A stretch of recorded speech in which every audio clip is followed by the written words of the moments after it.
So guys, welcome to Overcoming Self-Sabotage. Today, I'm going to be teaching you my favorite tool, which is EFT tapping, to help you to overcome any of the self-sabotaging behaviors that you may be experiencing. So I want you guys to also, I want this to be interactive. So feel free to message in the chat. I'm not going to be able to see you super well. So sending messages in the chat, I'm going to be able to see, and that's perfect. Okay. You guys can also unmute yourself and just shout out at any time as well. So don't feel bad. Like, feel free to interrupt me if you have questions. I want this to be nice and interactive and everybody, learning as we go. Okay. So a little bit about me. I'm a mental performance coach. I am an EFT practitioner. I'm a Reiki master practitioner. I've been working with students in the mental performance world for about 2.5 years now. And my whole business is really transferring over to just being able to do this for you guys. It's my passion. It's what I love. And I feel really good about coming into this space and being able to offer a little bit more. My background is as a personal trainer. I've been a personal trainer for about 15 or 16 years. And then I've also been a nutrition coach for the past 4 or 5 years.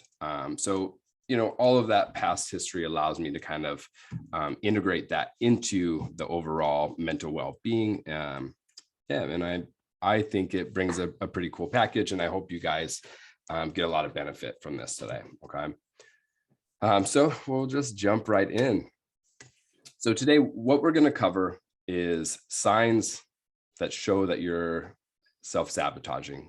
Okay. Reasons why you might be self-sabotaging, how self-sabotage impacts your life, and ultimately why you're here is how to stop self-sabotaging, right?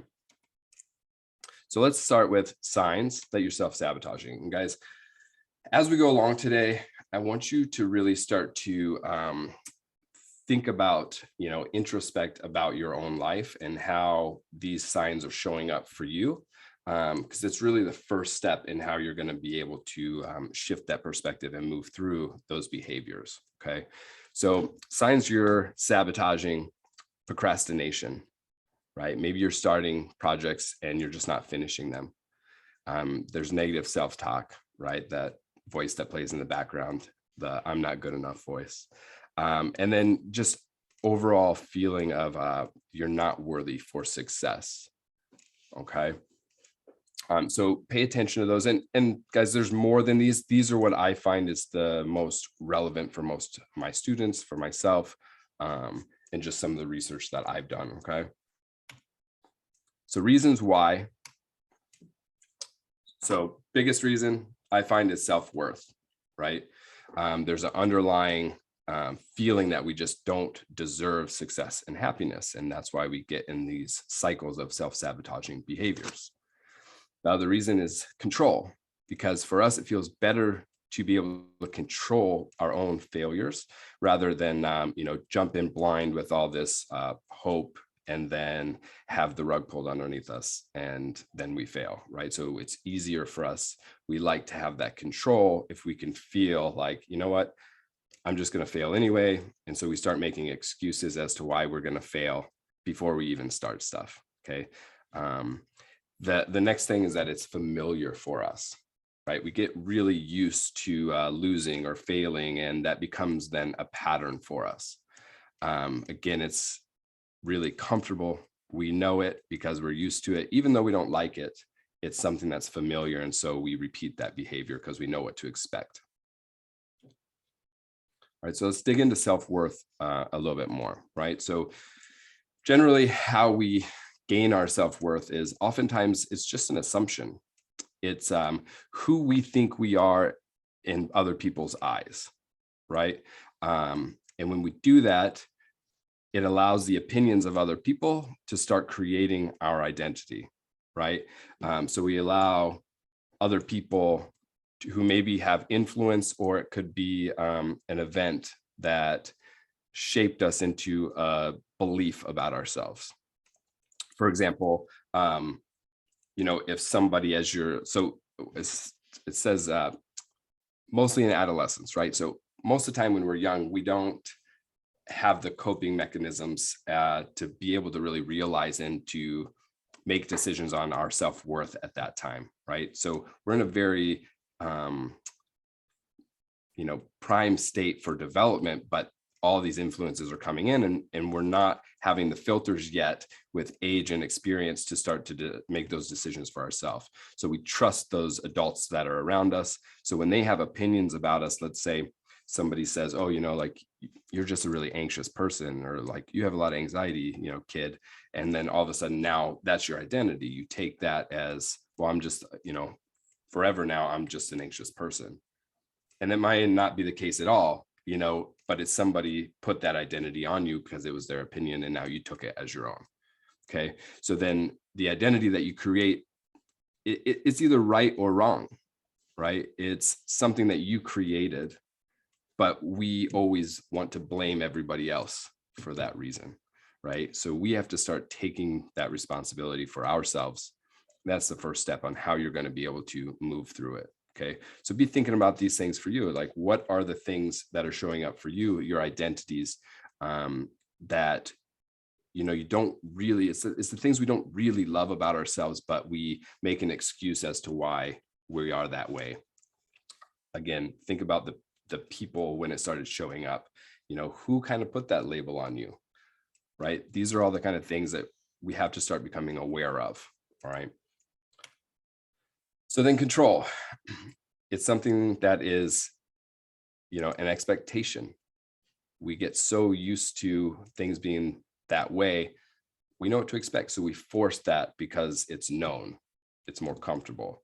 Okay. And that then also is tied into our identity, right? Well, this is just how I've always been, And so when we have that kind of fixed mindset, we're not able to change who we are. We're not able to create a new identity because we're so stuck on, well, I've always been this way, right? I've always been this way. It's just never going to change.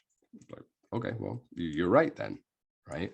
And then also the imposter comes in, the imposter syndrome. And that makes us feel out of control, like, oh, I'm just out of my league here, right? So we self-sabotage so that we bring us back down to this reality of, which is what we know, right? It's that control. And it's familiar, right? Again, because we know what to expect. So when we get in that cycle of self-sabotage, it's really easy for us to revert back to old behaviors because it's familiar, it's comfortable, even though we don't like it, right? And it brings us to the expectation. We know what to expect, and we just set that expectation up. So think about when you're trying to expand and adventure into something, a new realm, a new business, a new relationship. Those sabotaging behaviors are going to start showing up if you're not really ready or if we're scared, right? So we got to push through that and allow ourselves to make mistakes, okay?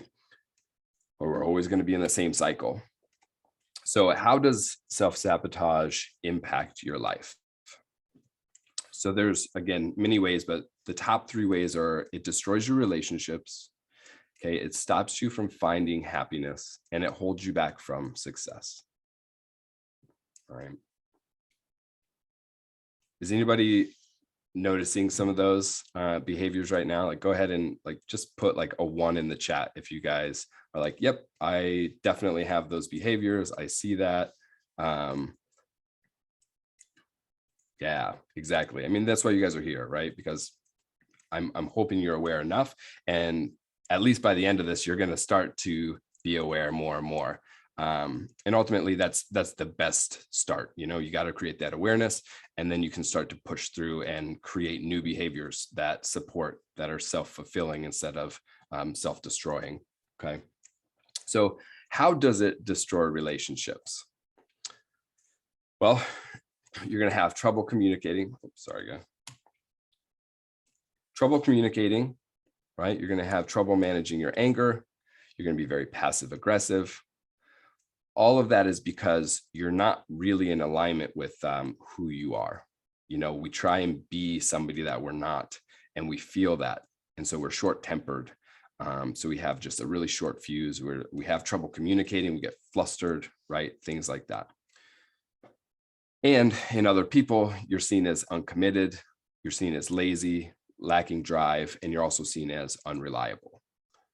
Okay, so that's how it starts to destroy those relationships.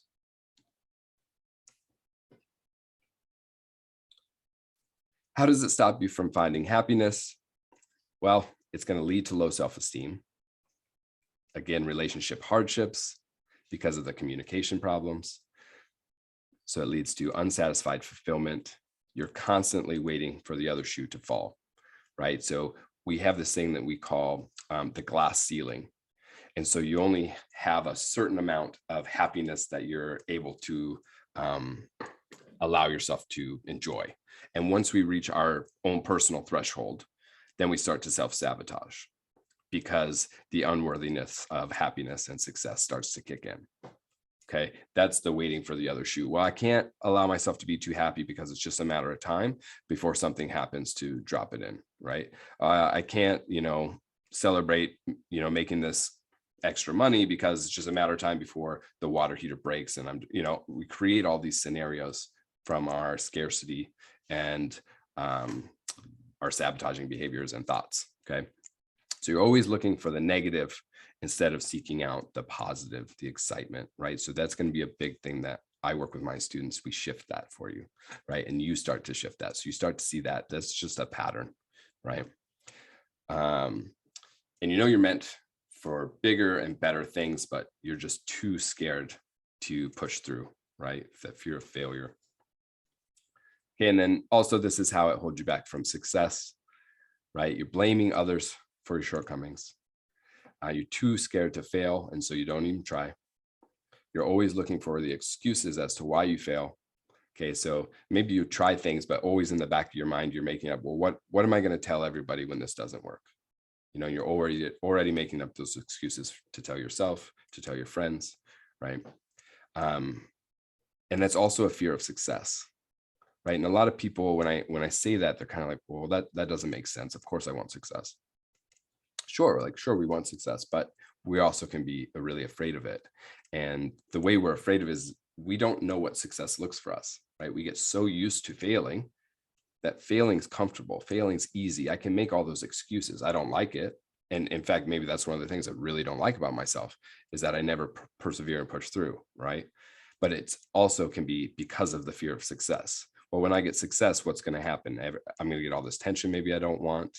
All these people are going to be trying to get money from me that I don't want to give them, right? And ultimately, I don't know who I am as a successful person because I've always been in the pattern of losing, right?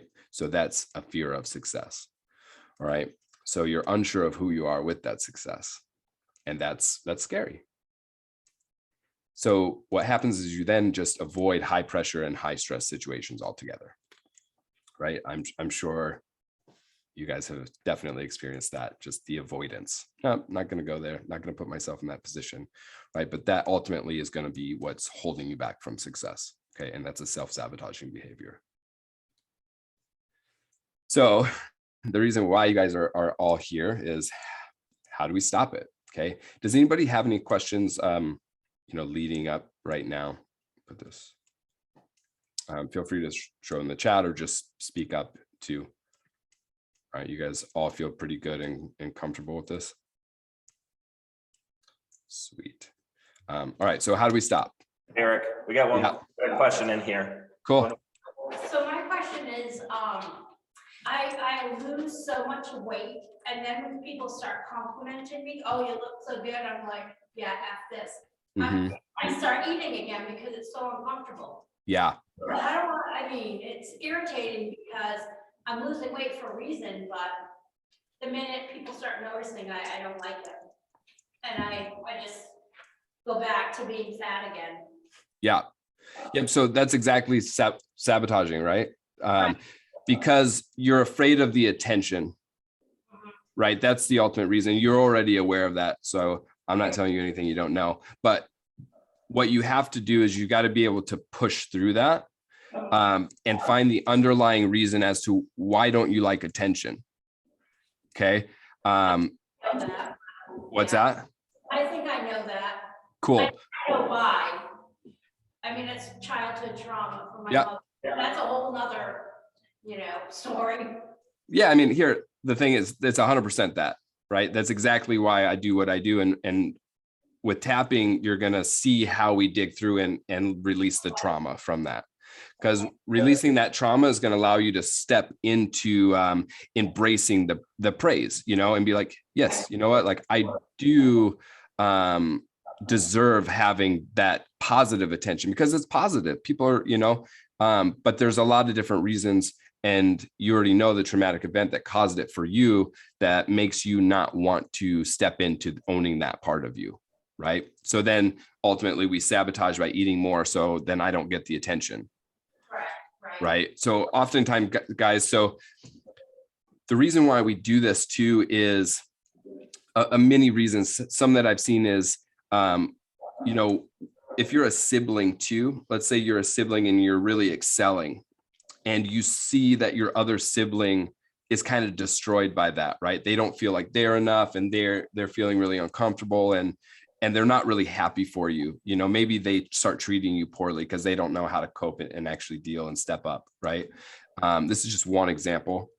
But then we see that and we don't like it because we care about them. We want them to feel good. And so we start to diminish our own accomplishments. We start to diminish how much we shine because we don't want them to feel uncomfortable. And then this be my mother who did that to me.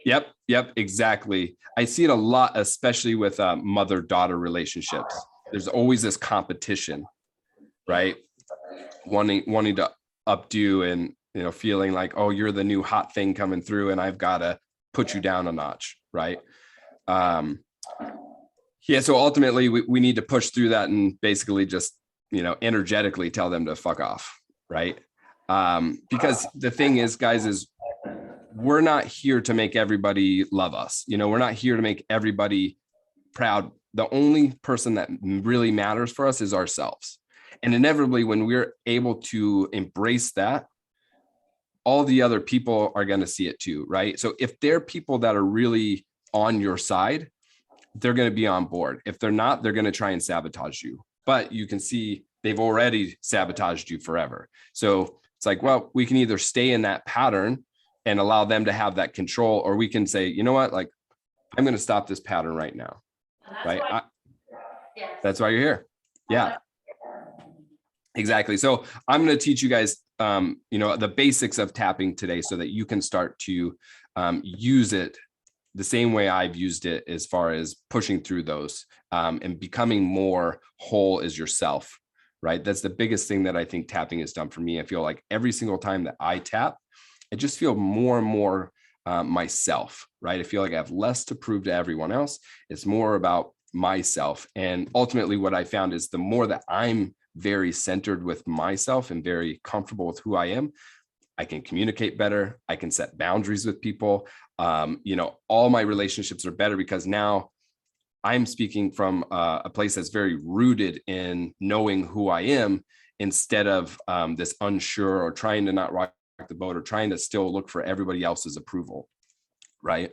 Awesome, guys. So thank you so much. Again, if anybody else has anything, please add to the conversation. This is interactive, right?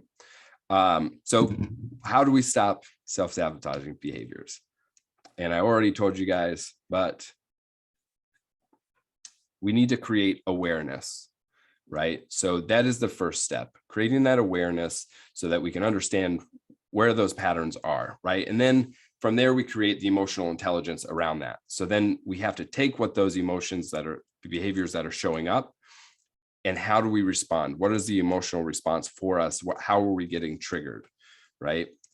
When we're able to take those triggers and slow down a little bit, and I'm not talking, don't be emotional. Don't, absolutely. I'm such an advocate. You have to feel that shit. Feel it, allow it, understand it, right? But we allow our emotions to control us oftentimes, right?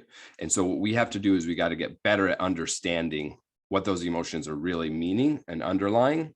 And when we do that, then we can slow down and then we can allow ourselves to process the emotion in a healthy way instead of, acting out, right? And then from there, we're going to spot the thinking, okay? So we already know, and you guys saw, I asked that question is, okay, what caused this cycle, right? That's where spotting the thinking is, learning about where else is this cycle showing up. Okay. And then we can isolate that further into what was the traumatic event, right, that caused that whole cycle. So from there and creating all of that, then we can set ourselves up with self-supporting behaviors and just start to replace all of the sabotaging ones, right? So it's also really, really important when you guys are doing this work and when we're doing tapping is that you're going to get a lot of insight. You're going to start seeing things from a whole different perspective, right? I like to tell people it's kind of like you're taking off the rose-colored glasses and you're seeing all your shit, right? The most important thing is to just remain like super neutral, right? So when you start to see all these behaviors come up, it can be common to like get overwhelmed. Like, oh my God, I'm so fucked up, right? I remember my journey. That was such a part of it, like, oh, I'm so fucked up, like all this stuff. I'll tell you guys right now, like, you're not so original, right? We all think like, oh, I'm the only one that's ever done this fucked up shit. That's not true, man. We've all done that, right? And what, especially learning in the groups that I teach and working one-on-one and all the work that I've done with my mentor, it's like, yeah, we're not so original as we think. We think we're the only ones, and we shame ourselves because of that. It's like, oh, I can't, like, and we don't want to even admit it to ourselves that we have this behavior or this thought pattern, this thing, right? But when we realize like, okay, well, one, we all do that. So it's not even a big deal, and just remain neutral. It's like, oh, okay, now I can be more excited about seeing all the patterns that are coming up, instead of, getting scared and shaming myself around what I'm bringing up, right? Because ultimately what we're going to be able to do is now we can start to shift all of those behaviors and shift all of those, traumas and ways of thinking. So we can turn it from something that's really holding us back and turn it into something that is what we call the hero's journey, something that makes us stronger, that we've overcome, that we now have this connection to other people. Okay. Okay. So, but really, that all sounds good. How, right? So shifting your beliefs. So we're undoing old programming, right? We're just taking out all the old shit and we're putting in new shit that is more serving for you right now. Okay. And I do that with EFT tapping. What it is, it's a series of pressure points. It's designed to rewire your brain. Okay. And then I go a step further because I'm Reiki certified, Reiki master. I do dynamic tapping. What that means is we call it spiritual conscious energy, right? So I just follow the energy when we're tapping. So like clinically EFT, and you guys, I'm going to teach you here in just a second. You guys will find out, is you kind of pull up the trauma, the emotion, and you tap just kind of on the sequence through that one emotion. When we talk about dynamic tapping, we follow the energy. Even if you guys aren't, attuned to Reiki or anything like that, you still will start to become more aware of your own energy and follow that energy, right? So you might be tapping on something that's like, I'm really scared. I'm really, I'm hurt. I'm upset. Okay. And then midway through a round of tapping, you start to feel like, oh, I'm not really angry. I'm really sad. Great. Well, now tap on sadness, right? So clinically, it was always just stay on the same thing. And now it's a little bit more dynamic. So go ahead and allow yourself to adjust as you're tapping. Okay. Yeah. So Heidi, EFT stands for Emotional Freedom Technique. Okay. So here we go. Emotional Freedom Technique. So it originated actually as TFT, which is Thought Freedom Technique. And it was a clinical way of releasing your fears, your traumas, your stress, and also physical pain. So it uses a series of tapping on pressure points called meridians, and it's very similar to acupuncture in that way. It releases different energy points in your body. So whenever we have negative emotions, traumas, fears, even physical pain, what it is it's as if, there's like a big amount of energy that's just stuck, right? And so what it is it's like you take it, our bodies are a big circuit board, okay? And it's like that plug is just misfiring, right? The synapse in your brain is just not connecting properly. It's stuck. And that's what's causing that behavior, the fears, the traumas, the pain. Okay. So what EFT does, guys, is it takes that bad circuit, it unplugs it, just cleans it off, plug it back in, and now everything's flowing really, really smooth. Okay. So it's like all the synapses are just firing really, really good. There's not this energy block that's getting stuck. Okay. So when TFT was brought and it was more clinical, you would go, to somebody, to a psychiatrist and get it all done. And it was, a much longer process, an hour, 2 hours long. And the practitioner would do it to you. And then another psychologist came along and was like, I think we can do this better. I think we can bring it to the general public and make it something where they can use on themselves. So then he created emotional freedom technique, or EFT, just so that way now it's a lot more simplified. It all has the same benefits. Actually, they find it has better benefits, which is cool. And it makes it more accessible. So now all of us can do it. I can teach you how to do it, and we can, do it from the comfort of our homes. And you'll see how the different ways that I use the tool, and you'll see how you can implement it kind of in your daily life in different ways. All right. So what can EFT do for you? It can help you guys release stress, overcome your fears and blocks, eliminate PTSD from trauma, and relieve pain. Okay. I went through a really, really horrible marriage. My ex-wife actually faked cancer for 2 years. And the whole time I was getting gaslit, it was my fault. She was letting me know, like, I only have months to live. So you can imagine, for me, that was very stressful, right? It was super, super traumatic. If I didn't have these tools already in place, I don't know that I would have survived, right? But what that did for me is it solidified for me how much these tools help. And it was that experience for me that is the reason why I'm here to teach you guys, because I use these same tools to get me through. What's also really cool about EFT, so it's been really big in like the military, post-traumatic stress in that arena. And there was a study that I found. So when I first started tapping, guys, I've been doing it for about 9 years with my mentor, but it wasn't until the last, 3 years that I started using it daily to really work through my own stuff, and then get to the point where, or I guess, sorry, that would have been 5 years ago. And then 3 years ago, I'm like, I want to share this with other people, right? At first, when I learned all this stuff, I kind of kept it in my back pocket. I was like, oh, this is weird, like woo-woo energy stuff.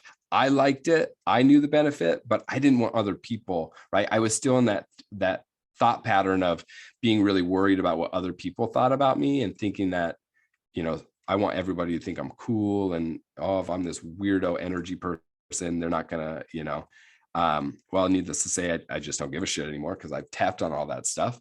And I've seen how it's helped me through. And I feel, you know what? I have to share this with people. I have, like, this is now my purpose. So there wasn't science out when I started learning this, and so for me, I didn't care, because I knew what it did for me, how it made me feel. And you guys will feel a lot of that today, just by doing a little bit that we do. But it's been studied now a lot in, military, ex-military, PTSD. So they have a certain criteria that they have to meet in order to get treatment for PTSD. They have to be a certain severity, and I don't know exactly what that entails, but they have to meet a certain criteria. And so they did a study, and they took, I want to say 80 participants, and all of those that qualified for getting PTSD treatment. And they studied them, and let's say, 20 of them, they just did, the normal PTSD treatment. The rest of them, they did PTSD treatment as well as EFT tapping. And what they found out was that after 6 sessions, well, let me step back. After 1 session, people were already beginning to be better and better, far surpassing those that were just doing the traditional therapies. After 6 sessions, they found that none of those people that were using EFT tapping actually qualified to get PTSD treatment anymore. They were healed. And then they found after 10 sessions that it was all permanent. So those people never had to come back for PTSD. So if you ask me, that's really cool, right? Again, I know what it's done for me and my PTSD. But now there's also studies coming out that show if you use this tool while you're going through traumatic events, you're not going to actually get PTSD at all, right? So it's a good coping mechanism while you're actually going through the trauma. You don't just have to go through the trauma and then deal with this after, right? But it's really good to be used, let's say, for childhood traumas and things that have all the traumas that led you up to, coming here today. Okay. And then again, like PTSD and relieving pain, right? So any pain, any physical pain, it's just, again, it's like a block, right? And we want to be able to understand what that pain is to then be able to let it go. Most of the time, all the pain in our body is like from some type of an emotional baggage, we're holding on to it. Any questions so far with that? You guys good? So what causes, self-sabotage? All of these things cause self-sabotage, right? PTSD causes self-sabotage, even pain, all the fears and blocks, right? Those are the things that are holding us back. Those are the big reasons why we self-sabotage, right? And when we're really stressed out and we have that communication that's really lacking, all of our relationships are screwed up, our self-beliefs are screwed up, and ultimately, that keeps us in that self-sabotaging cycle. So how does EFT work? So again, I already told you guys this, but we'll just brief over it again, right? So it's just like as if our bodies are this big circuit board and we're holding on to the stored energy, right? So EFT is just unplugging that circuit, it's cleaning it off, it's plugging it back in, all right? How do we use it? Okay. So I've got a little diagram here too, and feel free, I'm going to have my number up at the end of this too. So shoot me a message, shoot me your email. I will send you guys an outline that I have with this on it. So it's kind of like a little cheat sheet that you guys can take outside of today and be able to work through things on it. Okay. So it's all about a sequence of tapping on these energy meridians. Okay. So if you can see from the diagram, basically the first point is right here on the eyebrow crest. Okay. And what you do is you're just going to take like 2 to 3 fingers, whatever feels really comfortable for you guys. And so also go ahead and feel free, like follow along. Okay. 2 fingers, you just tap lightly. You want to be able to feel it, but you don't need to pound on it, right? You'll find if you start using this in the moment of really stressed out, you may be pounding a little bit. It's like, hey, just, breathe. You want to feel it. You don't need to destroy yourself with it. Okay. So the first one's right here on the eyebrow crest. The second one is on the side eye, but it's still on. So all of this is on the orbital bone right here. Okay. So still. It might see? You're super small on the screen. It may help if you stop sharing your presentation for a second, and okay, that way they can see a little better. Let's see.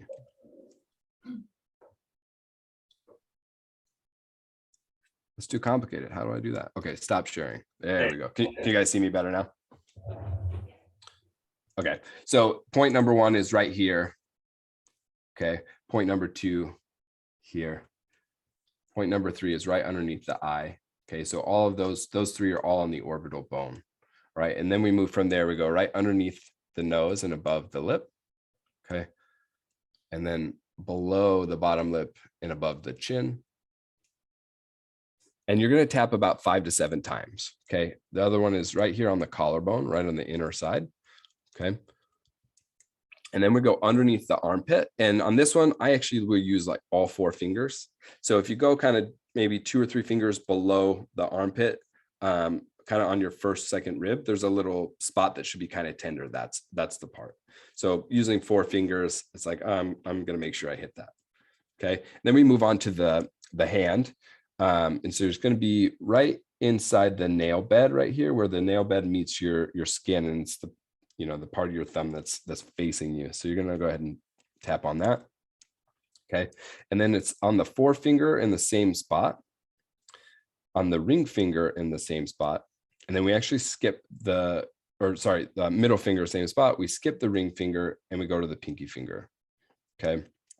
So again, the hand ones are thumb, forefinger, middle finger, and then pinky. Okay.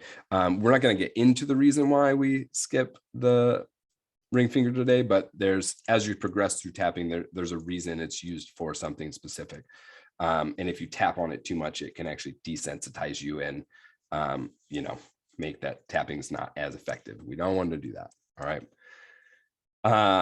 Yeah, so let's go. I think we can go ahead and screen share a little bit back again. You guys feel pretty comfortable with that? So the way I use this with my students is, and so also this is my daily routine with this is, so all I do is for the first week that I teach people, it's just letting this sequence kind of set in, getting really comfortable with it so it's just kind of becomes the second nature. And so what I do is I set an intention for what I want to let go, right? And basically, all that intention is I'm going to let go anything that I need to let go. So when I do it, I like to say, I'm going to shift whatever needs to be shifted. Okay, but you guys can find the verb that works best for you. You know, let go of what needs to let go, release what needs to be released. Okay, whatever connects with you, do that, right? So so this is what it'll look like. It's just like, I'm going to shift whatever needs shifted. I'm going to shift anything that needs shifted. I'm just going to let go of whatever needs to be let go, right? Just going to let go of anything that needs to be let go. So guys, go ahead and follow along too. I'm going to let go of anything that needs to be let go, right? I'm going to shift anything that needs to be shifted. I'm just going to shift it. I don't even need to know what it is. I'm just going to shift it, right? I'm just going to let it all go. Just going to let go of anything holding me back.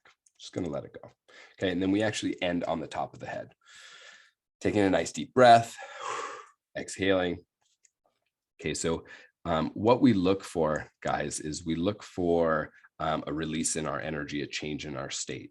Okay, it's often going to be a big yawn. Sometimes you might just feel like a rush of energy. Sometimes it's laughter, right? Sometimes it's laughter. Sometimes you're actually crying. You know, you're having this big release and you're crying, right? So also sometimes it's just a sigh, like right. These are all signs that you had some big release for you. All right. So when I work with people, that's all we do for the first week. And the intention is just, you know what? I don't even need to know what it is. I'm just going to let it go. Okay. And then after the first week and we start digging in, so I keep this is my daily practice and my tool. When I wake up in the morning, I do a round. My intention is to just, you know what, release anything that needs to be released. So then I can be energized and in my body and ready to, you know, accomplish everything today. So I'm excited and I'm ready to tackle the day. At nighttime, I also do it before I go to bed. So it's the same intention as far as releasing what needs to be released, but it's more about cleansing from the day, shutting my mind down, relaxing, unwinding, and being comfortable, like, you know, just going to sleep. Okay. So that's how I use both of those daily. So try it out for your guys' self. Okay. And just kind of see, how is everybody feeling? We're almost about halfway, I guess, or at an hour. I don't think we'll probably hit the full 2 hours. Do you guys feel like you want a little intermission? Does anybody need to go to the bathroom, grab some water, anything like that? You guys feel pretty good? You guys want to power through? Okay. Awesome. So we can just go through. So I want you guys to go ahead and like just explore that a little bit. Take another round through. Really feel what it is and take note on how your body's adjusting, right? What do you feel? You know, and realize like it can be different every time, you know? So go ahead, let's just do another round and just feel it, right? I'm going to let you guys put in whatever verb you want to put in, okay?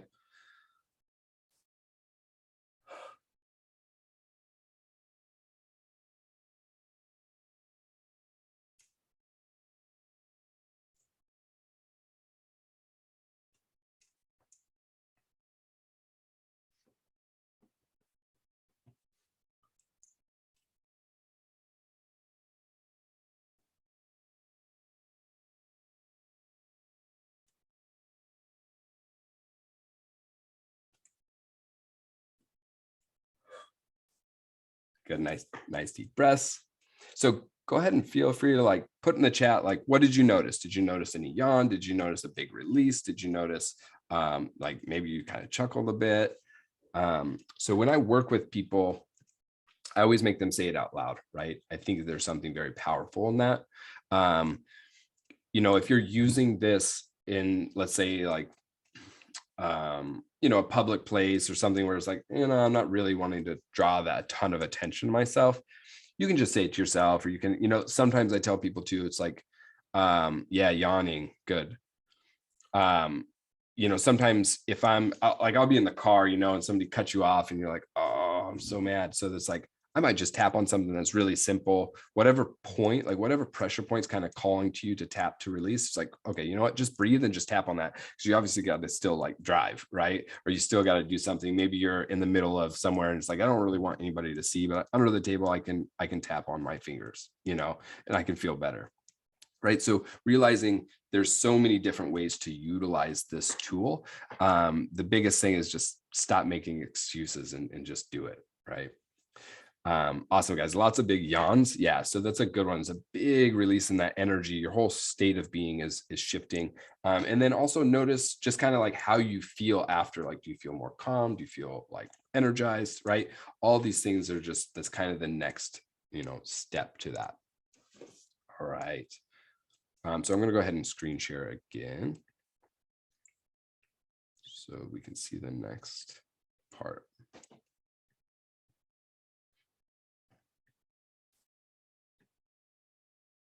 All right, so we already did around setting the attention, let it go, whatever needs to be let go of. Okay. So now we're going to get to the next step in tapping. Okay. The second part. This is where you're going to use this as more digging through the onions of the layer. This is for when you're really on the trauma and you're releasing. So we do what we call the setup statement. Okay. And that's on right here. It's called the karate chop point. Okay. So I'll read and then I'll share, stop sharing. So what you'll do is you're going to go 3 times through. So you tap on the karate chop and you're going to say the statement, even though, and then what you do is you insert whatever emotion, block, pain, trauma you're experiencing. Even though I'm having that, I love myself, right? I deeply and profoundly love myself. Even though, insert problem, I deeply and profoundly trust myself.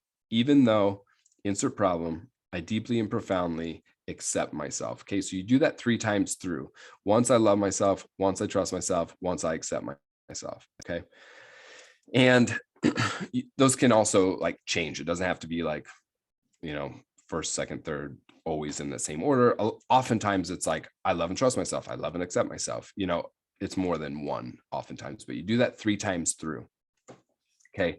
A good place to start, and what I'm seeing a lot of times with my students, is they have a hard time saying, I still love myself. I still trust myself. I still accept myself. Okay. So that if you're experiencing that, that's where you need to start. Okay. So then it would simply become, even though I don't love myself, I still deeply and profoundly love myself anyway. Right. And the idea is, we're not going to fake our subconscious at all. Right. So if you guys know me, you understand, I hate fake it till you make it. I think it's the biggest bullshit in the world. Because subconsciously, that it's bullshit, right? You know that you're faking it. It's bullshit. So by admitting to yourself, look, even though I don't love myself right now, I'm still going to deeply and profoundly learn to love myself. I'm going to start to trust myself, right? Be honest with yourself, because you're not going to trick yourself, right? So be honest. And in that honesty, you're actually not faking anything. You're then taking the steps that it is needed to then start to live that, right? So you're not faking it until you make it. You're actually doing the actionable steps, which is admitting that you don't, and then you can take the action, right? But I'm going to do this tapping anyway, right? Even what I do a lot of times with just starting off, yeah, hating the term. Other people hate the term. It's bullshit, man, because we know it's inauthentic. It's not connected to ourselves. We know that we're lying, right? So we're not really fully connected because we understand we're lying, even if everybody else thinks, right? But we're not here to pretend for other people. We're here to really, take responsibility for ourselves and really set in like, look, I'm not going to fake this shit. Even if I don't believe it right now, I'm going to do my best and I'm going to get there. Right. I'm going to take the steps and then eventually you get there. So sometimes it might even be starting with, sometimes I'll start students as like, even though this tapping is bullshit, I'm going to do it anyway. Right. And so it's all about breaking down the blockages that we have. We call them glitches in this work. It's like we have these glitch that is trying to hold on to shit and not let it go. Right. That glitch is your subconscious that is making the excuse as to it's okay to be who you are. Right. That's well, I've always been this way. Right. That's the glitch. And so the reason why we have this setup statement to begin with. So if I'm correct, I believe the setup statement wasn't even part of the original TFT. It came in later on with the EFT. So the whole premise of the setup statement and tapping on the karate chop is to what we call bring those glitches to the party, right? So it's like, hey, even though I don't believe all this shit, I'm going to do it anyway, right? Even though I don't believe I'm going to let go of any of this shit, I'm going to just let it go anyway. Okay. And so we kind of trick the subconscious that way. We call it psychological reversal. I think I have a slide in here, so I won't get too in detail about it, right? So we go through that 3 times through, all right? And then you go right into the sequence that we just did, okay? So for example, I'll go ahead and stop sharing. We'll do a, okay, you guys can see me again. So let's go ahead and just do an example of that full thing, okay? And I'm just gonna pick something that I feel is, very common or maybe a good place to start, okay? So let's go ahead and follow along with me here. So we're just going to tap on the karate chop first. Okay. So even though I just self-sabotage, I deeply and profoundly love myself. Even though I just have all these self-sabotaging behaviors, I deeply and profoundly trust myself. Even though all I do is self-sabotage because I don't fully believe in myself, I deeply and profoundly accept myself. Okay. And then we go straight into the other points and we just continue on. I just self-sabotage all the time. I just self-sabotage.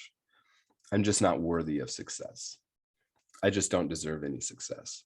So I'm going to self-sabotage. I'm just going to sabotage this because it's too good for me. Well, it's just too good for me. I'm going to self-sabotage because it's too good for me. It's just too good for me. Oh, it's overwhelming. All the joy, I just can't handle it. I just can't handle all the happiness. Okay. And then we're going to end again on the top of the head. Take a nice deep breath.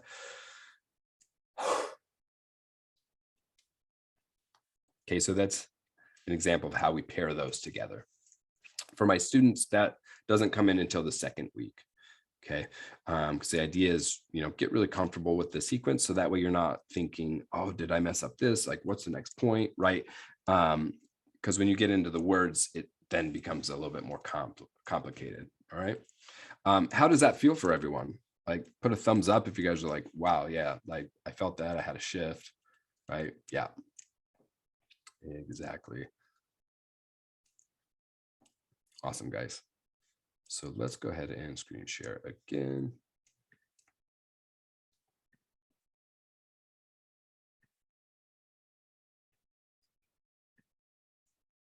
You guys feel good? Any questions on that?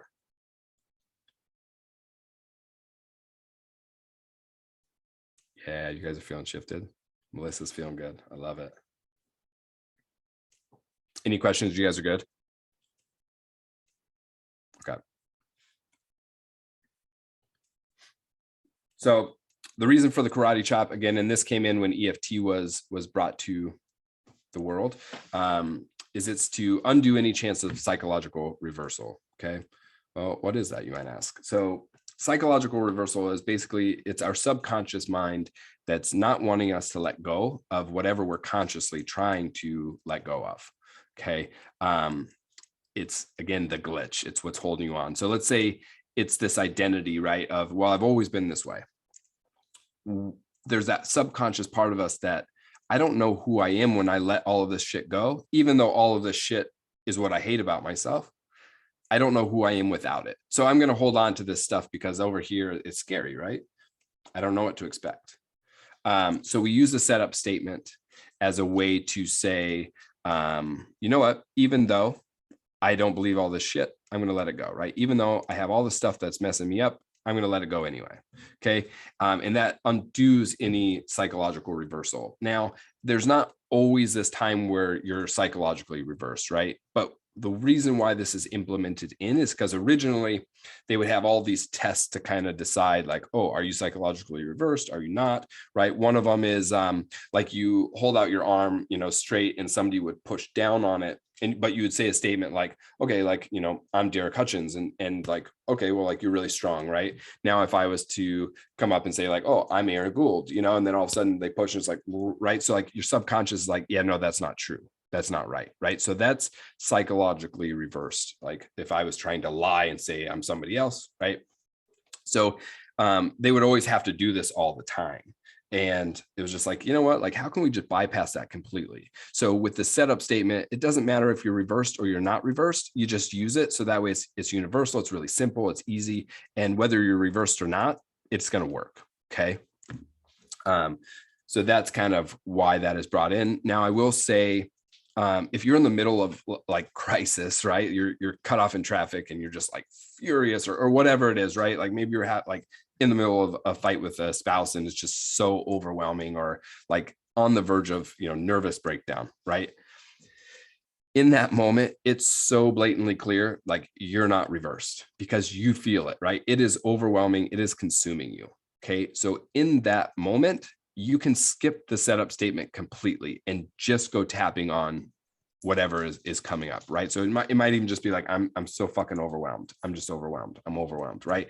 So think about it as a way to kind of take that initial overwhelm off. When you guys are overwhelmed and like you have trouble even seeing anything else, right? If you've ever had a panic attack, you understand this because you can't think about anything else. It's overwhelming. It's like just this pressure on your chest, right?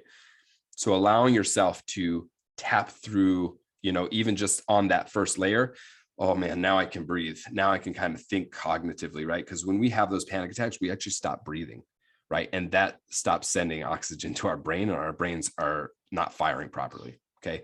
It also happens just when we're like, again, we talk about emotional intelligence, right? So before we get that ability to kind of calm down from the emotion takes us over, right? So when we're really in that heart of that emotion, just being like overwhelming, could be anger, right? Like I'm so angry, I'm so mad, I'm just so fucking mad, right? Okay, well, let's tap on that. Let's take that off. Let's remove that. And now we can settle a bit, right? Maybe we can think cognitively. We can start to see, okay, well, I'm really angry about this, or I'm really angry about this. And now with tapping, you're going to start to see other tools, right? I'm really angry because actually I have this really bad way of setting boundaries, right? That's unhealthy. And I just don't, I let people walk on me. So I'm really angry at myself because I let so-and-so walk on me all the time and I never stand up to them. Right.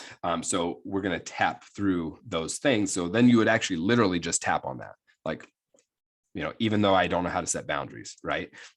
I still love and accept myself. So you tap through that and you start to learn and dig more and more through the layers of the onion. Okay.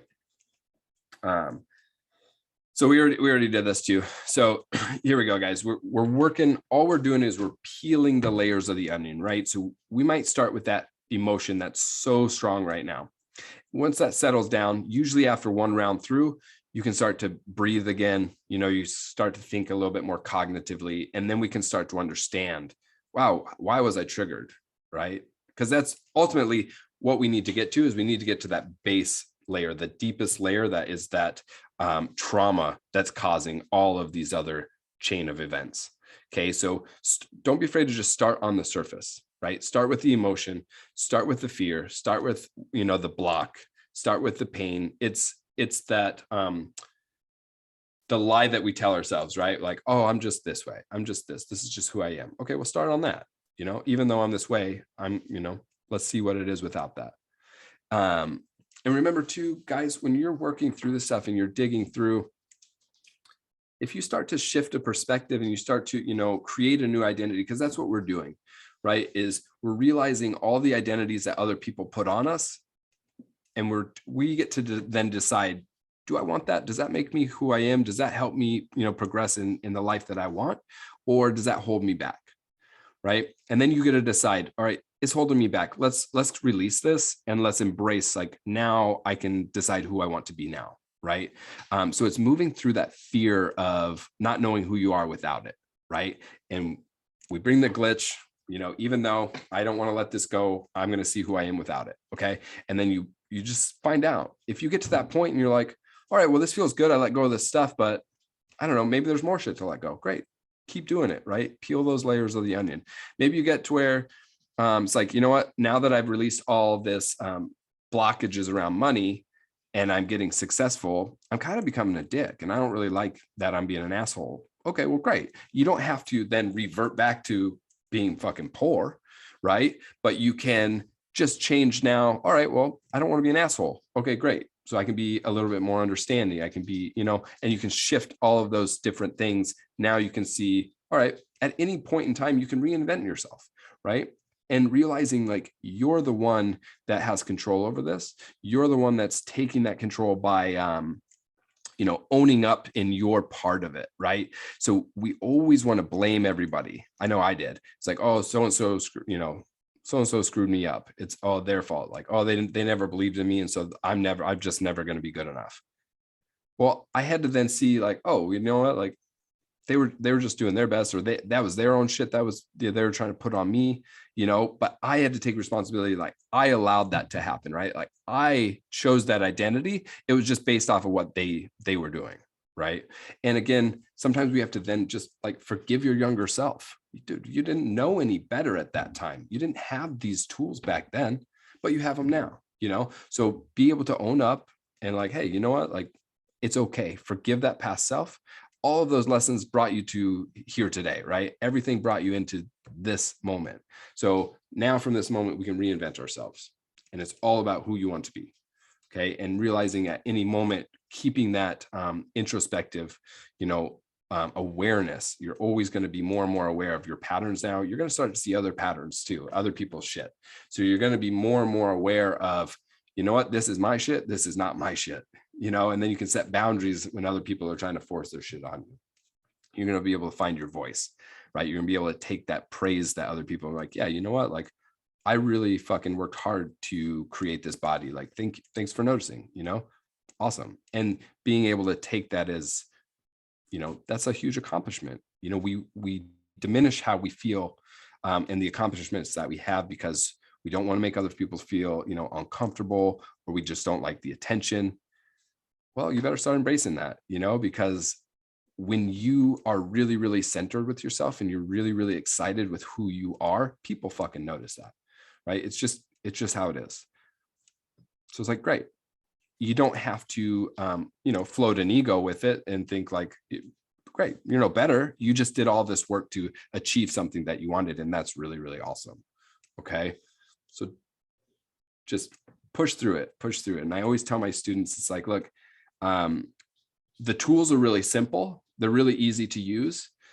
Where it gets hard is digging through, the hard stuff, the trauma, the fear, and really being able to go there to let things go. Okay.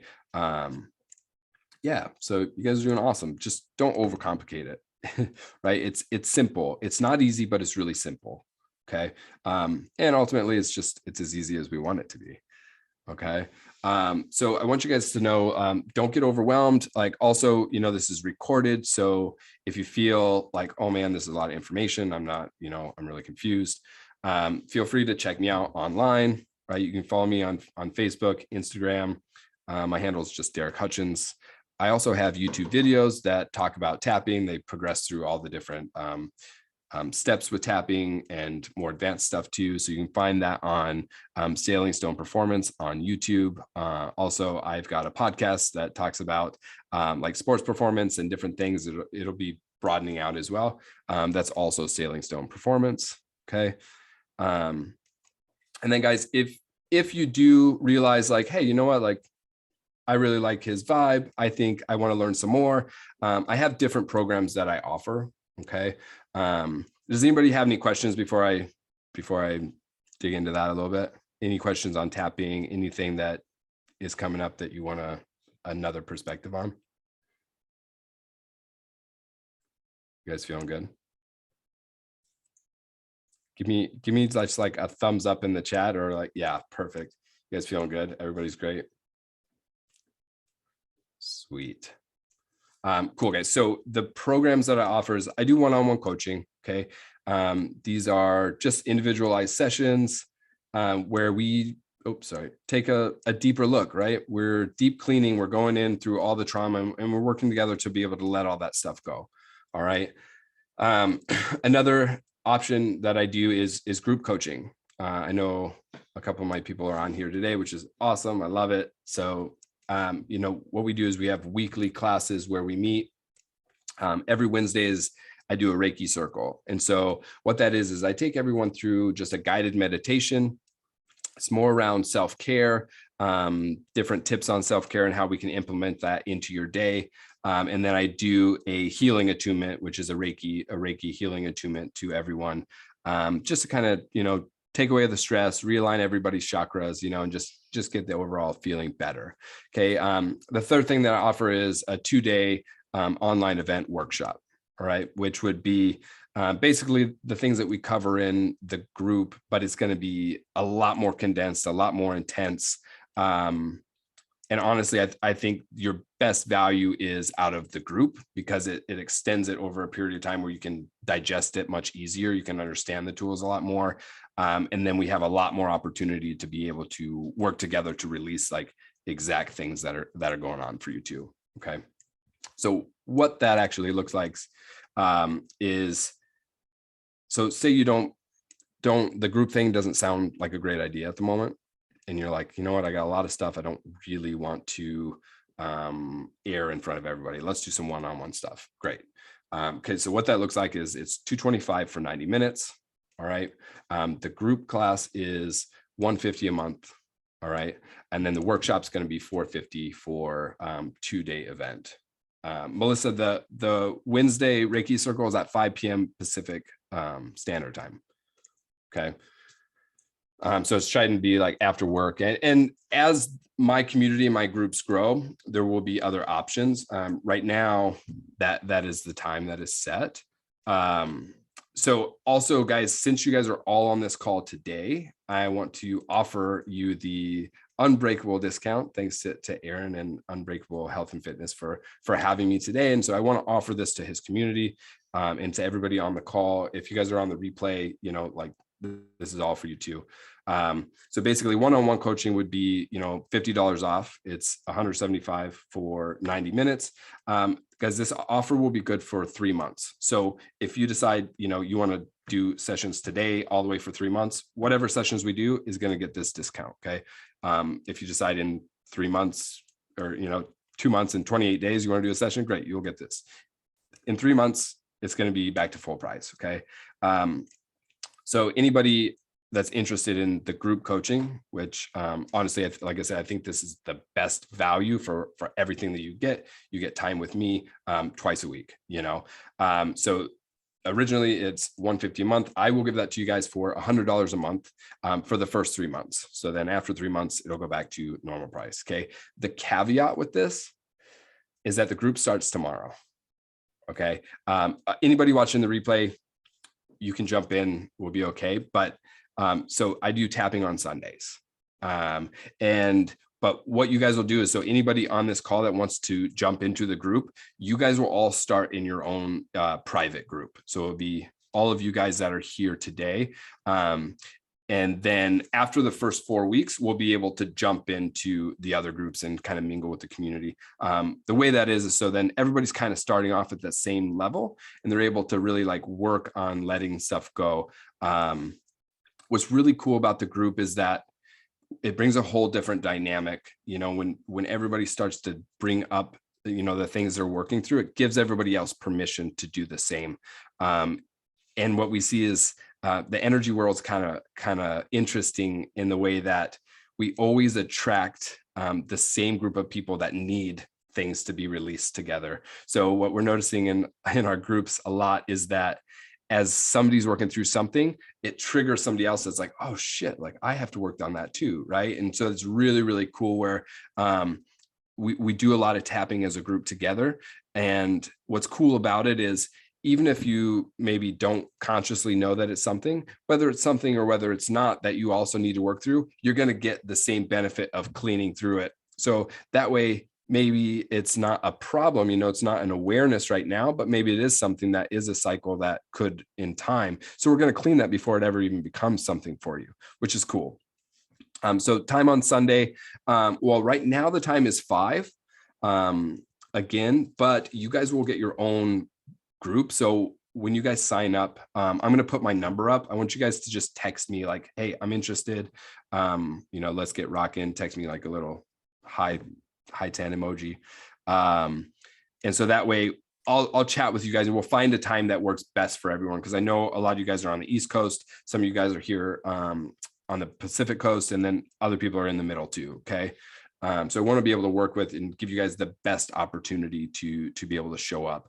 And it's, keep in mind, it's also at a price point where I don't want it to be overwhelming, right? I don't want it to be this huge thing where you're like, I can't fucking miss a class, like I want it to be important. I want you guys to always show up. The more that you show up and do the work, like the more you're going to progress. But I want it to be at a price point that's comfortable. That's like, look, if I have to miss one, it's not the end of the world. I can jump in next week. I can, and then my students that are coaching with me in the group class, they get a huge discount on one-on-one coaching as well. If they decide like, hey, you know what, like let's dig through this together, just private.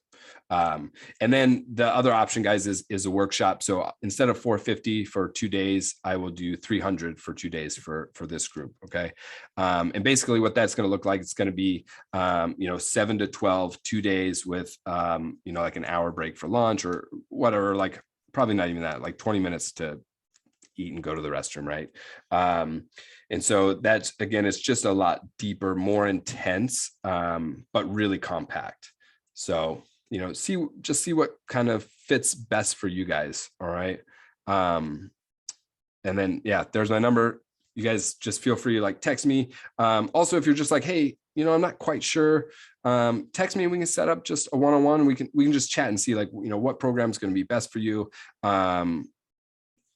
Anything like that. If you guys have more questions, just honestly, this is my personal cell phone, so don't give it out to anybody else, but feel free to use it. Text me anytime you have any questions about anything, even just advice or anything. I put out, again, on YouTube and Spotify, a lot of free content that you guys can take advantage of. I'm always going to be posting new stuff as well. Yeah. So now, guys, I just want to open up the floor for any questions. Aaron, you think it'd be best to just stop the share and just open up? Yeah, I think at this point, yeah, if anybody here needs your number after the fact, I can give it to them. Okay, cool.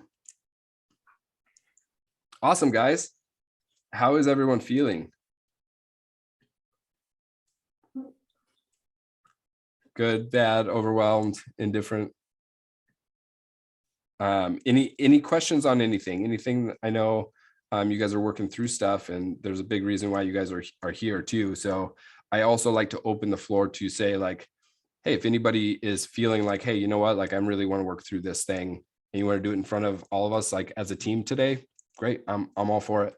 So feel free to know that you have that opportunity. Okay. And we're off mute, so if you guys got questions, like now's a great opportunity to ask.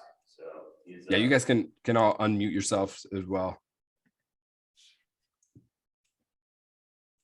I mean, so like I can tell you guys my personal experience. Like I've been working with Derek for how long? December, right? Yeah. I mean, I met Derek like a month after my wife passed, and he's been working with me through the winter, and I've had major PTSD and significant anger issues. I baseline had anxiety. I had a serious anxiety disorder years ago that I got under control, and that kind of like all came back to the forefront. And I will tell you, it took me some time. You know, like we've been working at it. It's been, you know, it's. I think it's probably like, I don't know. My experience is my experience, but I think Derek would probably say like I listened to him talk about like progression. Like I've experienced a lot of things that he talked about, you know, when he says I experience and my students like see this a lot. But I will say, like, as I work through using the tool, well, Bixby's trying to get in on the conversation. As I work through the tool for myself, at first it was the same kind of thing. I was like, I had to tap on the fact that I thought it was bullshit. Because it really was strange to me. It really didn't seem like how does this, I don't love myself. You know what I mean? Like I think I remember vividly the first time we did that. Like I couldn't say it. I literally just couldn't say it. And finally like just had to rip it out of myself. But it gets easier. And now like one of the problems I've had is nightmares. And I don't sleep very good. And when I have nightmares, I wake up with a full-blown panic attack in the middle of the night. And just in the last month, it's taken me some time, but just in the last month, for the first time ever, I've been able to wake up in the middle of the night in a full-blown panic, and I just sit up on the edge of the bed, and I start tapping, and I'm back asleep in 10 minutes. Like, I've never accomplished that with all the meds on the face of the planet, and I have taken a pharmacy full of them. I will tell you, like I've been the guy out at 2:30 in the morning running, trying to get rid of it, you know what I mean? And so like now this tool has really dramatically changed things, and it really does help. And I really have experienced, you know, that onion effect, even in the middle of tapping. Like a couple of weeks ago, like you know, anger has been an issue for me. And so I was literally sitting in my office self-sabotaging in the morning between classes because I was so pissed off. I was pissed off for no reason, like just mad. And I had to stop. I'm like, dude, like use your tool. You know what I mean? Use your tool. So I started tapping on my anger. And the next thing I know, like I just burst into tears, and I'm crying and I'm crying and I'm crying. And I realize like the reason I'm angry is because I'm sad. And so I start tapping on being sad. And the next thing I start to realize that I'm sad for a reason, a specific reason. And so I was able to tap on that and let it go. And once I was able to get rid of that, I was able to get to work and be productive, you know what I mean? And I had a much better day. And so I won't say like it works perfectly like that for me all the time, but more and more, it really becomes like he says, like you can really use it for anything. Like I've tapped on my headaches. Like, man, I get this headache the size of Texas. And you know what I mean? Like this headache the size of Texas, and it's huge and it's big, and you know, like describe the pain and tap on it, and the next thing you know, like it's like disappearing. And it's, you know, it's not perfect, it's a practice thing. And there is, I have found that for me, like, you know, Derek, like you feed, you know, you fed me the verbiage for a long time. And I think for me, it was like, I had to find my own verbiage after a period of time. Like I was using his verbiage, and it just didn't seem like it was resonating with me. And so like I had to trust myself to start using my own verbiage. And all of a sudden I started getting better results from it. And it's been, you know, it's been a process, but I've started doing the same thing. Like, and again, like I forget because it's still kind of new for me. I forget to do it every morning, but the mornings that I get up and I tap first thing in the morning, my day always starts better. Like I just shift whatever needs to be shifted. And sometimes in the middle of that, something specific comes up and I can deal with it right then before my day gets going. It's helped me, it's definitely helped me with sleep and dreams. That's still a work in progress, but you know, like in the short time I've been doing it, I really have had a ton of benefit from it. But it is one of those tools, like you have to, just like you said, like you gotta start with like the basic sequence, and it feels robotic and it feels weird a little bit at first. You kind of wonder, but I've used it to be able to do and help me do a lot of things, like calming your mind down so you can like actually meditate and think.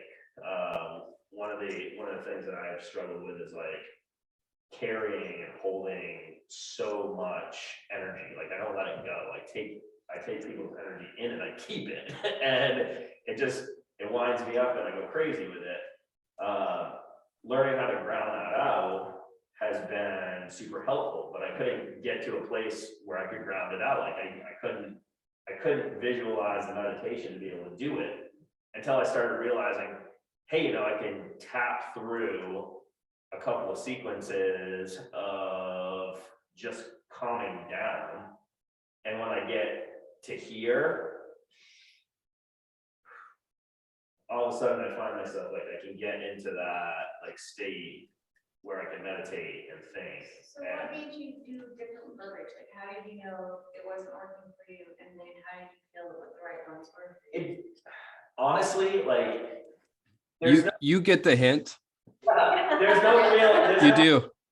All of a sudden, it just doesn't feel right. Okay. It literally just doesn't feel right, and you start switching it up. Like you're like, this doesn't resonate. Yeah. And that's the best way I can say it. Like it literally feels like, as you're going through it, it literally feels like you're bullshitting yourself. That's how it feels to me. Like I'm just bullshitting myself. This isn't true. Even though I'm, you know, like I am so angry right now, but I love and accept myself. I'm fucking pissed right now. Right. Even though I'm fucking pissed right now, I really do love myself. That feels better. You know what I mean? Like, so it's like, you have to be kind of true to you Yeah. when you're doing it. And I think it becomes, at least for me, Derek's the expert, but for me, it's been about like learning the tool and then making it true to me, like, and my thought process at the time. And sometimes, Yours, you're yeah. owning it. And sometimes I'm really pissed and angry and I want to swear. And sometimes like I'm feeling sad and I want to talk about that and how I feel. And sometimes I'm actually feeling happy and I'm feeling strong and I'm feeling grateful when I want to work on something. And so like my language is always like different. And I think that's where I'm at with it, because like I'm like you guys can tell me how to do it all the time, but it's finding what's true to me that I struggle with, because that's my thing. Is like all my life people have been telling me how I'm supposed to feel. It's finding what's actually working for me now, and that's where I'm at right now. Okay, so what's more to me? Yeah. So the biggest thing when I work with people too is, look, like I'm not here to do the work for you, right? Like this is all your work to do. I'm just here to help you through it. So I'm always asking you questions. It's like a good coach needs, like you have to come up with the conclusion for yourself, right? I just can't tell you the answer. So what I do, the biggest part of my job is just prompting with questions. And so we can find out together what that answer is, but it's ultimately, it's all coming from you, right? And with my Reiki, sometimes I get little insights as to like what questions to ask, where to poke, like, hey, you know, I'm getting a little nudge, it might be this, like, does that sit, you know? So it's kind of like, how does this feel for you, you know? And being able to try on different stuff. Whenever I've worked with my mentor, there's been certain things where she'll say, and it's like, yeah, I don't really think that's it. And then sure enough, like a week later or two, but like, I always give it the opportunity, you know, like I always try and put on that hat just in case. And then inevitably every single time, you know, a week, 2 weeks, sometimes months, where you're like, fuck, they were right. You know, like, damn it, that's exactly what that is. You know, I didn't see it at the time, but I still was open to being able to try that on, you know?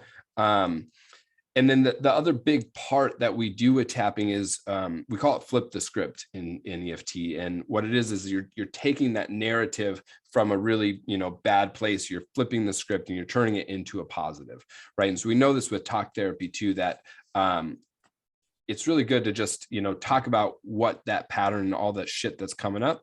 But then you need to replace the narrative. And that's where the power comes in. That's where then you start to design new behavior patterns that are, you know, no longer sabotaging. Right. And we do that with tapping too.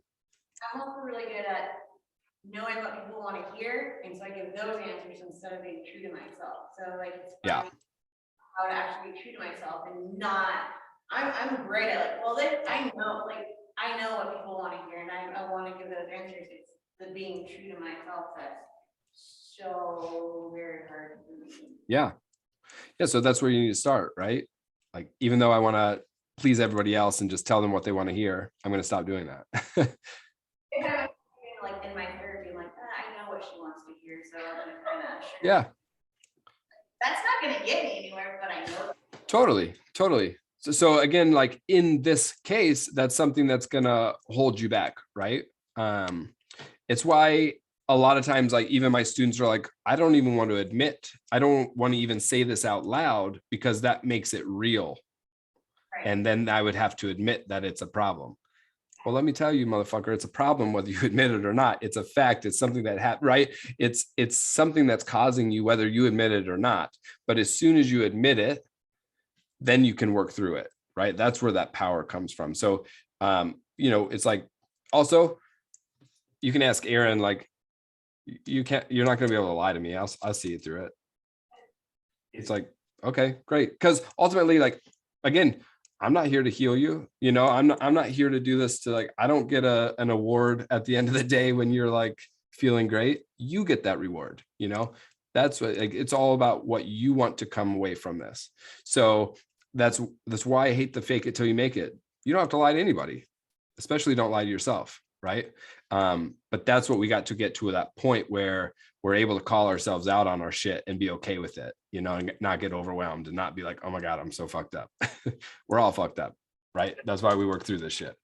And I think, Sarah, like, it's about reps, right? Like, just like in the gym, like if you want to get, you know, stronger muscles, you have to push the weights over and over again. If you want to get crafting, you have to practice it over and over again. You have to make mistakes. You have to mess up. You have to try again. And when it comes to any of this stuff, like literally any of it, you have to do the reps. And so like for me in the beginning, working with Derek, like the rage and the anger and so like it was just in the way of everything. I was having such a hard time just even functioning, like even like caring about anything. And so like I had to start in the beginning. So for you, like, you know, you just said, hey, you know, I have an issue with like telling people what they want to hear and not address, like, so like that's a, you know, that's a self-sabotaging behavior. We talked about communication, like right at the very beginning, you brought that up, like improper or unrealistic or unuseful communication. Like that's all that. Plus it's a boundary issue. And so like, that's, you know, that may be where you personally have to start, like, and do the rest on that, like, and retrain your mind to say, like, even though I tend to self-sabotage by telling people what they want to hear, like, it's time to fix that. And then because then you need to look at why are you just telling everybody what they want to hear, right? Because you don't want to rock the boat. All right. Like I like the status quo. I don't like confrontation. I don't, right. Because that all elicits it could be a fear from childhood that it brings up. But we usually suppress the traumas. And so it shows up as, well, I don't want to rock the boat, right? Like I don't want any of that negative attention on me. I want everybody to like me. Right. So you have to start digging in, and that's where the layers of the onion start to be revealed, you know, and then you get to the point where you're like, I don't fucking care if I rock the boat. Like I need to set a boundary, because what happens is when you still follow that same pattern is you break the relationship that you have with yourself, right? So that's also why you don't trust yourself. That's why you don't love yourself, right? It's because you've been allowing everybody to walk on you because you just tell them what they want to hear instead of telling them what is best for your truth, right? Which is setting the boundary, which is because those are the hard things to do, especially in relationships. And people like us who they think we are, right? And so when we act a certain way, you guys will start to see the more you start to use this tool, your relationships are going to shift. It can be good, it can be bad, right? But it's going to be more in line with for you. With my ex-wife, right? I reached this point where if I don't start doing everything for myself, I'm going to kill myself, right? I just can't do that shit anymore. So I stuck true to that. I started using these tools to just like, what is my truth and really live in that. She ended up spinning herself out and, you know, leaving. And that's when I could breathe. I started realizing like, oh man, all that shit's fake. Right. Then I had a bunch of other shit I had to work through, but it was in me making that decision for myself. Like I have to use this to see what's clear for me and to be able to set boundaries. And that then started changing the dynamic that I had with myself and my relationship. You know what? Like I'm enough for like, I have to stand up for myself right now. If I don't, I'm going to be dead. Right. And that's an extreme example, but we do those things. So people see us as a certain way. And when we start to change, we start to set boundaries. They don't like that because we've never done that in the past. And now they can't use us because now we're setting boundaries. Right. So being able to tap more and more and get comfortable with that emotional intelligence. So now I can actually articulate a boundary that I need, and I'm okay standing up for that, right? And then what that does is it starts to heal the relationship you have with yourself, because that's all what this work is about. It's about healing the relationship that you have with yourself, because that relationship is broken and that's what's causing all the self-sabotage. So when you start to heal that and you start to, you know, dig through the traumas and letting that go and forgiving yourself and healing, replacing the narrative with that new storyline that, you know, hero journey, I've overcome and this is who I want to be, and then getting excited about discovering who you can be now and who you want to be. You know, sometimes we suppress so many things, like job related, right? We tell ourselves like, well, we just got to stick this out because we need the money, we need like stability, or maybe like I'm just not good at anything else. Well, that's not true, right? But we need to see what's really in alignment with us. And once we start getting more and more clear and we start using these tools more and we start shifting a lot of the old shit, we can start to see more. You know, you asked, well, like, what do I know what to say? You just do. Every single time I've ever tapped, like, you just get an idea when you're like, oh shit, like that's what it is. And so for me, part of my self-sabotaging behavior was I would see these things and I would pretend they weren't there. Nope. And then they build up, and then I'd be overwhelmed. And pretty soon I'd have to call my mentor and we'd have to do work together, right? Because then I wasn't trusting that I had the ability to use these tools to do it, right? And she was always like, are you using the tools? No. Oh, why? Right. And then it was like, well, why are you so ungrateful? Why are you not using these tools that I taught you? And I'm like, oh, fuck, I didn't really, you know, like, oh, you're right. And so it was that moment that I started like, I'm going to create this as a daily practice. Right. And like, that was something that I started doing because I saw the benefit. And that's why I teach my, you know, my students, look, this is what's really been like helped me. And just like Aaron said, is putting in the reps. Right. So the more that I've done that, and now that I've started creating it as a daily practice for myself, it's so easy. And now when I have that thought of like, oh, yep, that's something that's holding me back. Great. I'm going to tap on that right now. Right. Where it used to be like, oh, no, I'll wait until it's like overwhelming. Right. Like leading up to an event like this, I would used to get so much fear and like anxiety and like, oh, I'm just a nervous wreck, you know? And so it would be like until like right before, like, okay, like I guess I'll tap because I'm fucking freaking out right now. Right. Where now if I have that thought on Monday, knowing that I'm teaching this on Saturday, I tap on it Monday. It's not going to be a problem the whole week, right? Because it's just like cleaning our room. If we notice a sock or two and we pick them up every day, it's really simple. We don't even realize we do it. It's really simple. If we choose not to pick that up, all of a sudden there's a shirt and pants and shoes and everything. And then it becomes so overwhelming. It's like, I don't even know where to start. Right. So it's about creating that for you and seeing what those reps look like, using the tools, getting better at it, building that confidence. Right. And then still, you know, like always feel free to reach out if you have questions on things, right? Like there's a reason why we have support and, and mentors when we do this stuff, is because sometimes it is overwhelming. It's like, fucking just brought up a bunch of shit and I'm scared. I don't know what to do. Right. Great. Like that's why we work through things together, so don't feel like there's, you don't know where to start. Just start at the surface, right? It'll always give you the next step. You always, like in the beginning of the program, you had a diagram and you said there were different points. Like I'm thinking like acupuncture, different points, but then you gave us certain points to do. Are those always what you repeat to tap? Is it always the eyebrow, the chin? Yep. Yep. Yep. So it's always those. But if you skip one, don't worry about it. It's like, all right, well, I guess I didn't need to, right? That's where we go more into following the energy, where it's like, so don't get in your head like, oh my God, I have to hit all this perfect. Whatever you end up doing is what you needed to do. Okay.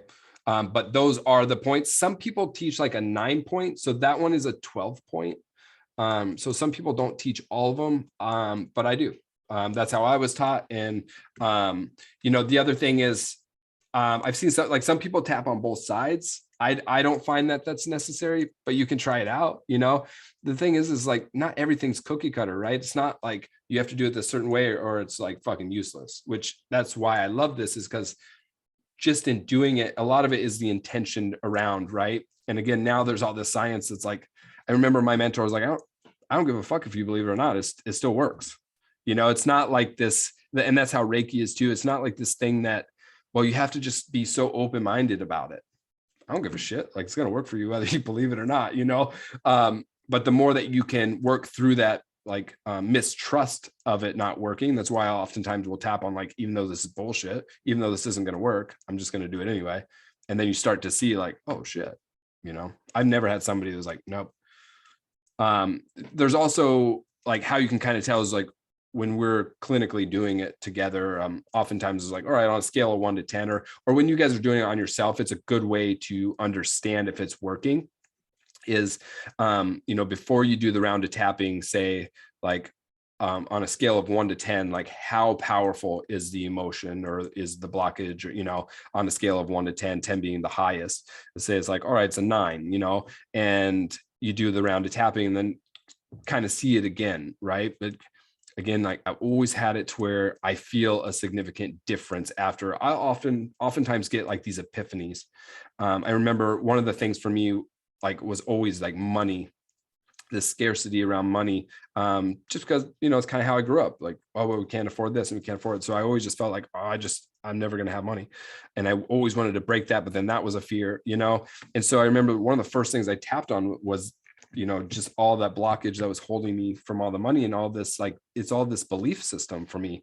And once we kind of shift that, like literally, I remember after the first round of doing it, all of a sudden I was like, I don't even know why I believed that. I don't even like, interesting. It's like, it was just a huge epiphany and it was just completely gone. And then from there, I was able to like, all right, see, well, like, let's just see how money comes and let's see. And you're changing the fixed mindset and you're seeing all these other possibilities. Right. And really, like in my experience too, like what he's saying is it really is just intuitive. Like it will happen. And I literally remember the first time I got it. Like I was sitting, I was like super concentrated and I'm tapping on this thing and I kept getting this thought popping up in my head and I kept trying to push it away because I was super busy tapping on what I was tapping on. And the more I kept going, the like more it kept coming. And I was like, oh wait, this is what he's been talking about. And so finally, I got the message, and I started like paying attention to that like thought that kept coming up and coming up. And all of a sudden, I started making some headway. And it really is like sometimes you just will be tapping and be like, I just really feel like I just need to do this next. You know what I mean? And sometimes like I just want to change the order. And sometimes I just want to end early. And so I'll like get to here and forget my hand and I'll just go to here. And sometimes I tap the circle 15 different times and the whole conversation changes every single time I go through it until I just feel like I've naturally played it out, and then it's just done. So I don't know, it's just my experience with it, but it really is like, it sounds weird, but once you like learn to listen, and that's really what it is. It's like learning to listen to your body, just like, you know, when we talk about nutrition and like trying to tie your nutrition and your macros to how you feel, same kind of thing. Like it's just getting in tune with your internal dialogue and how you feel in your internal environment while you're doing the work. Me and my internal self don't talk about. You're not the only one. There's a great book,